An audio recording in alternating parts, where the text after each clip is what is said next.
Bismillahirrahmanirrahim. Innal hamdalillahi nahmaduhu wa nasta'inuhu wa nastaghfiruh wa na'udzu billahi min shururi anfusina wa min sayyiati a'malina. May yahdihillahu fala mudilla lahu wa may yudlilhu fala hadiyalah. Wa asyhadu anna nabiyyana Muhammadan abduhu wa rasuluhu. Allahumma salli wa sallim ala nabiyyina Muhammadin wa ala alihi wa sahbihi ajma'in. Subhanaka la ilma lana illa ma 'allamtana innaka antal alimul hakim.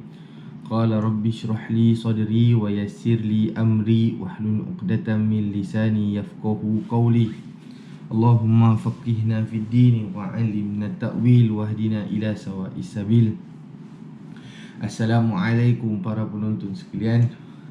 Alhamdulillah, segala puji bagi Allah Subhanahu wa taala. Kita masih lagi diberi kesempatan untuk sama-sama bersama dengan saya dalam pengajian kitab Al-Adhkar. Sebelum kita memulakan pengajian kita pada pagi ini, marilah sama-sama kita berdoa kepada Allah Subhanahu wa taala. Semoga Allah Subhanahu wa taala mengampunkan segala dosa-dosa kita, dan juga semoga Allah Subhanahu wa taala memudahkan segala urusan kita, dan juga semoga Allah Subhanahu wa taala mengangkat wabak yang sedang melanda ini. Amin ya rabbal alamin. Ingin saya kongsi kepada para penonton sekalian, antara zikir pagi yang diajarkan oleh Nabi sallallahu alaihi wasallam adalah dengan membaca surah 3 Qul sebanyak 3 kali. Qul huwallahu ahad, surah Ikhlas 3 kali, surah Ikhlas 3 kali, surah Al-Falaq 3 kali, surah An-Nas juga 3 kali. Dan juga antara doa ringkas yang diajarkan Nabi sallallahu alaihi wasallam adalah Bismillahillazi la yadurru ma'asmihi syai'un fil ardi wala fis sama'i wa huwas samiul alim. Bismillahillazi la yadurru ma'asmihi syai'un fil ardi wala fis sama'i wa huwas samiul alim. Bismillahillazi la yadurru ma'asmihi syai'un fil ardi wala fis sama'i wa huwas samiul alim. Amin. Kita terus ke dalam pengajian kita, iaitu kitab Al-Adhkar dalam bab selawat ke atas Nabi SAW. Alhamdulillah, para penonton yang dirahmati Allah sekalian, kita sudah hampir dekat dengan dengan Ramadan, ya. Kita baru saja melalui fasa nisfu Sya'ban, yang terkenal sebagai, kalau nisfu maksudnya setengah, dan Sya'ban maksudnya bulan Sya'ban. Para penonton yang dirahmati Allah sekalian, macam saya cakap pada minggu lalu, kalau kita sebarkan berita palsu, kita boleh kena tangkap. Ini kan pula lagi kita sebarkan cerita palsu tentang Nabi SAW. Kerana apa? Kerana baru-baru ni Alhamdulillah, saya tegur satu abang ni. Tapi saya tegur dengan cara hikmah lah, insyaAllah. Saya message dia, saya secara PM dia, saya cakap dengan dia, hadis yang dikongsi tu adalah satu hadis palsu, yang mana hadis itu bukan datang daripada Nabi SAW. Dia kata, dalam hadis tu dia kata macam, siapa memberitahu bahawa malam ni adalah nisfu Sya'ban, maka dijauhkan daripada api neraka. Dia cakap tu daripada Nabi SAW. It's a quote lah, So saya tegur dengan dia secara baik. Saya cakap dengan dia, ini bukan daripada hadis Nabi. So dia terus delete. Alhamdulillah, terus delete. So kita kena jaga baik nama Nabi SAW. Okay. Kita mulakan pengajian kita, hadis nombor 347 dalam pengajian kitab Adhkar.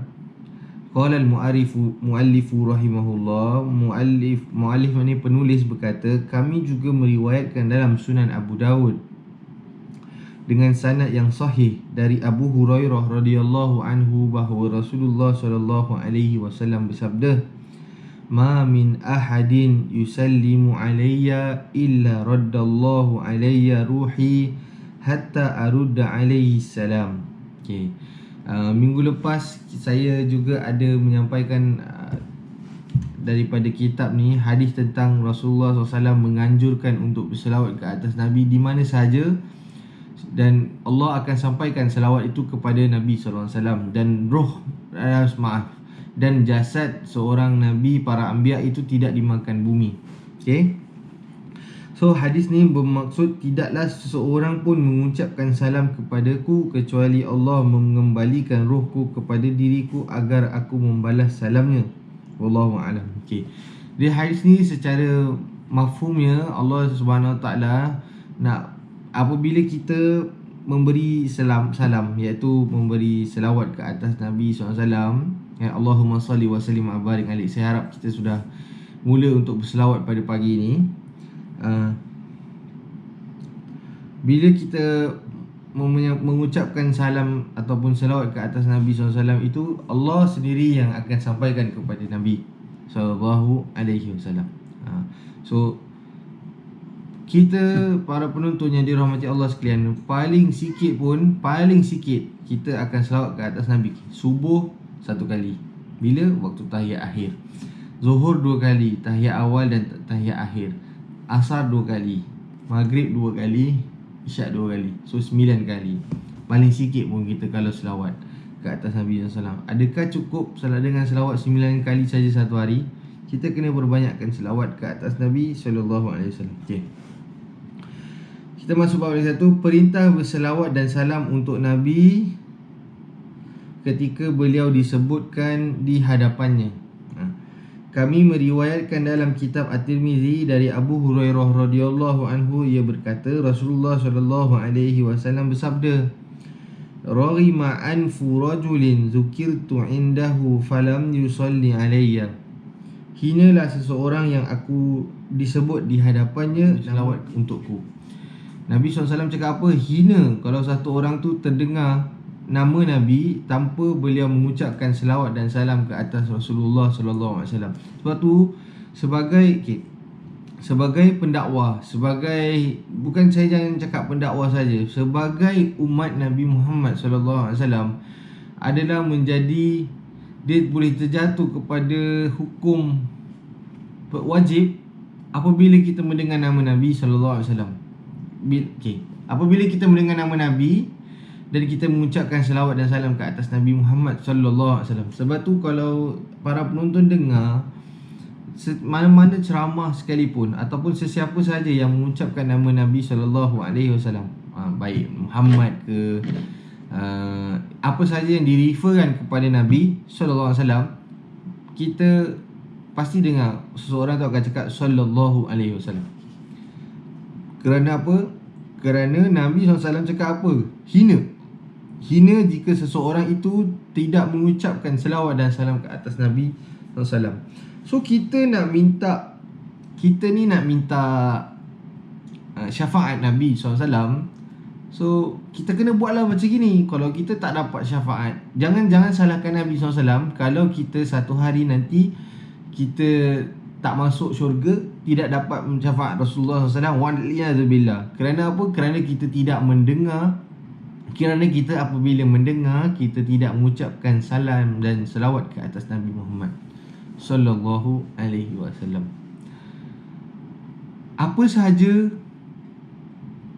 ilmu tentang agama, apa sahaja ilmu yang berkenaan dengan agama, ianya pasti akan dikaitkan dengan Nabi sallallahu alaihi wasallam. So banyak tuntut ilmu agama. Saya tak cakap lepas ni semua pergi belajar agama saja, tak nak pergi masjid lagi. Tak.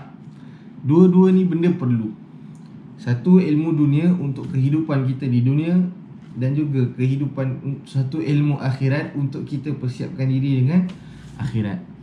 So kena balance.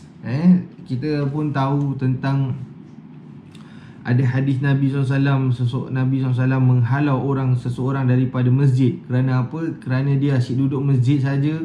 Dia tidak pergi kerja, dia tidak siapkan keperluan kepada keluarga. Anak dia yang kena hantar pergi makanan, pergi masjid dan sebagainya. Nabi tanya, kenapa kamu tak keluar? Dia kata, aku nak beribadah saja kepada Allah SWT. Ini adalah satu sifat hulu. Hulu ni maknanya apa? Hulu ni maknanya terlampau. Kita dalam mengikuti Nabi SAW, dia pun ada perkara yang Nabi menghalang daripada melakunya keterlampauan dalam ibadah. Apa maksud keterlampauan dalam ibadah dia macam gini? kita juga tahu satu hadis Nabi SAW yang mana 3 orang Nabi terjumpa dia. Nabi tengok dia ni lemah sangat, lemah sangat. Kenapa? So Nabi tanya kepada dia, wahai si fulan, kenapa kau lemah ni? Satu dia kata, 3 orang Satu dia kata, aku berpuasa dan aku tidak berbuka puasa. Nombor 2, aku solat malam tapi aku sampaikan aku tidak tidur malam. Yang ketiga ni, aku tidak berkahwin ya Rasulullah. So 3 Satu, dia puasa, dia puasa tak buka. Yang kedua, solat malam tak tidur. Yang ketiga, dia tidak berkahwin. So Nabi cakap apa? Aku juga. So Nabi respon di atas perkara yang mereka jawapan mereka tu. Nabi respon. Nabi cakap yang pertama, aku adalah seorang Nabi. Aku juga berpuasa dan aku berbuka. Yang kedua, aku adalah seorang Nabi SAW, dan mana aku juga solat malam dan aku tidur pada waktu malam. Yang ketiga, aku seorang Nabi tetapi aku juga berkahwin. Nabi cakap, last kali Nabi cakap apa? Faman raghiba an sunnati falaysa minni. Barang siapa yang tidak mengikut sunnah aku, maka dia bukanlah dari golongan aku. So dia nak kena ada work life balance. Kita pun bila bekerja pun kita perlu ada masa untuk keluarga. Dalam kehidupan kita perlu ada masa untuk keluarga, kita ada masa untuk kerja, kita ada masa untuk ibu bapa dan sebagainya. Dan sekarang ni tanggungjawab kita. Saya nak cakap, baru-baru ni pemerintah ada mengeluarkan kenyataan supaya kita cease lah, maknanya buat masa ni tak boleh hantar anak ke rumah mak kan. Selalunya anak-anak dihantar ke rumah neneknya kan. Kita ada anak, kita hantar pergi rumah nenek. So buat masa ni pemerintah cease, maknanya dia buat masa ni ditahan. Kerana apa? Ini juga untuk kebaikan para jemaah juga. Sebab semakin lama semakin benda ni berleluasa. Sebab tu kita kena banyakkan doa kepada Allah SWT. Di sebalik doa, kita perlukan kepada melakukan tanggungjawab kita sebagai seorang masyarakat. Sebagai masyarakat, kita kena melakukan tanggungjawab. So ini juga sunnah Nabi SAW. Kerana apa? Kerana sunnah Nabi adalah menjaga kemaslahatan umum. Antara sunnah juga adalah untuk menjaga kemaslahatan umum. So jangan terlalu terlampau dalam melakukan ibadah sampai kan Nabi cakap ada satu perkataan tu ghulu. Ghulu ni maknanya keterlampauan. So tak salah buat macam mana Nabi ajar, tapi kita kena ikut. Bila solat malam perlu ada tidur, rehat. Bila kita berpuasa perlu kepada berbuka. Kita tak boleh terus saja berbuka, puasa saja, maka kita akan jadi lebih penat. Okey. Hadis ini Imam Tirmizi mengatakan bahawa hadis tersebut berdarajat hasan. Okey. Hadis yang nombor 349, kami meriwayatkan dalam kitab Ibnu Sunni dengan sanad yang baik dari Anas radhiyallahu anhu, dia berkata Rasulullah SAW bersabda, man dzukirtu indahu fa innahu man shalla alayya marratan sallallahu azza wa jalla ashran alaihi ashran. Barang siapa yang mendengar namaku, nama Nabi SAW disebut di hadapannya, hendaklah ia berselawat untukku. Sesungguhnya barang siapa yang berselawat untukku 1 kali, nescaya Allah akan berselawat untuknya 10 kali. Allah bagi ganjaran seolah-olah dia telah berselawat ke atas Nabi SAW sebanyak 10 kali. Ini adalah ganjaran yang besar, yang antara saya boleh cakap antara ganjaran besar yang Allah SWT kurniakan kepada umat Nabi Muhammad SAW. Kita buat 1, kita dapat 10. Umat-umat lain tak dapat. Umat-umat lain kena buat 10 dah baru dapat 10. So umat Nabi Muhammad sangat istimewa, sampaikan kerana cintanya Allah kepada Nabi Muhammad, dan kerana cinta Allah kepada Nabi Muhammad, kita juga dapat dia punya serpihan, iaitu fadilat-fadilat macam ni. Saya nak bagi tahu dengan para penonton, tidak ada umat yang dapat pahala seperti melakukan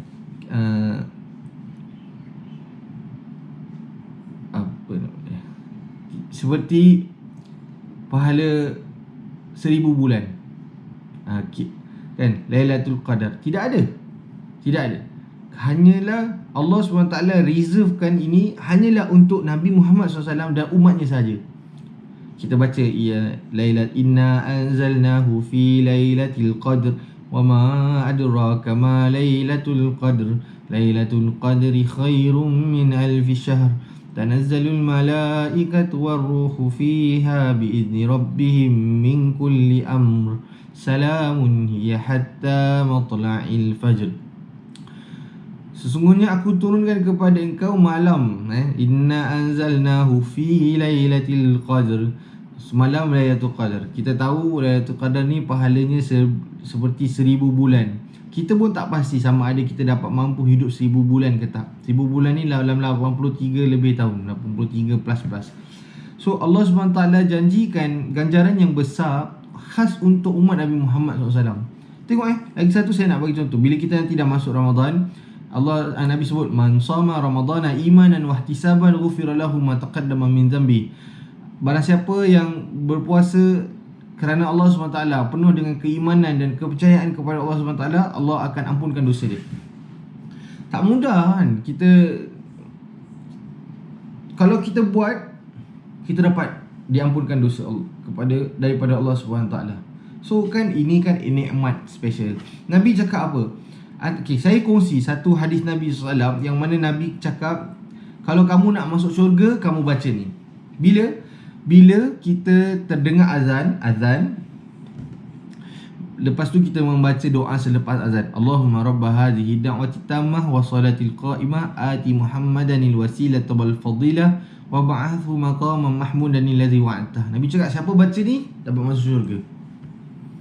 Untung kan? Untung kita jadi umat Nabi Muhammad SAW. Walaupun yang kehidupan kita ni kita tak tahu, mungkin ajal kita tak berapa panjang. Tak panjang berbeza dengan umat-umat yang Nabi sebelum ni. Nabi-Nabi sebelum ni umatnya mereka hidup 1000 tahun, 2000 tahun. Umat Nabi Muhammad SAW ni nak sampai 100 pun susah. Mungkin nak sampai 50 pun susah. Tetapi Allah SWT bagi ganjaran seolah-olah kita hidup sama macam orang hidup yang lama ni. Subhanallah. Sebab tu para penonton yang dirahmati Allah sekalian, kita kena banyak berselawat ke atas Nabi Muhammad SAW. Kita terhutang budi dengan Nabi Muhammad SAW. Sebab kerana dialah kita dapat peluang-peluang untuk beribadah macam ini. Selawat, bersedekah kan. Nabi cakap apa? Kalau orang memberi makan kepada orang yang berpuasa, maka Allah tidak akan mengurangkan pahala dia. Besar pahala ni para penonton yang dirahmati Allah sekalian. Grab this chance. Saya nak kongsi satu tips untuk kita berjumpa dengan Ramadan adalah satu je. Berbanyakkan bersedekah di akhir-akhir bulan Syaban ni. Kerana apa? Kerana Nabi SAW dalam hadis, sahabat berkata, hadis ni Bukhari, tak silap saya, hadis Bukhari, Nabi SAW adalah seorang yang pemurah dan beliau akan menjadi lebih pemurah di bulan Ramadan. So kita nak ikut sunnah Nabi SAW, kita kena menjadi orang yang pemurah juga. InsyaAllah kita buatlah infak yang sebagaimana kita mampu. Infak ke masjid makruf, infak ke masjid mana-mana yang kita suka. Mungkin dulu kita pernah membesar di satu masjid di sana, kita nak infak seikhlas hati. Infak.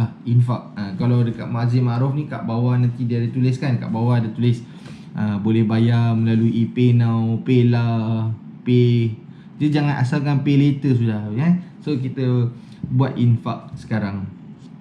Okay, para penonton yang dirahmati Allah sekalian, saya kongsi hadis ni sampai sini dulu. Dan kita berdoa kepada Allah SWT supaya Allah panjangkan umur kita dan dapat berjumpa lagi pada minggu hadapan. Ingat ya, pesan saya, banyakkan berselawat ke atas Nabi Muhammad SAW. Dan juga antara sunnah dia adalah memperbanyakkan sedekah infak jariah. Dan juga minta maaf saya tambah lagi, kalau boleh kita jangan terlalu keterlampauan dalam melakukan ibadah, supaya ibadah tu diterima oleh Allah SWT. Takut-takut kita melakukan keterlampauan dalam melakukan ibadah ianya bercanggah dengan apa yang diajarkan Nabi SAW, seperti hadis 3 orang tadi tu ya. Okey, wallahu a'lamu bisawab. Subhanakallahumma wa bihamdika asyhadu an la ilaha illa anta astaghfiruka wa atubu ilaik. Bismillahirrahmanirrahim. Wal 'asri innal insana lafi khusr illa alladzina amanu wa 'amilus solihati wa tawassaw bil haqqi wa tawassaw bis sabr. Wassalamualaikum warahmatullahi wabarakatuh.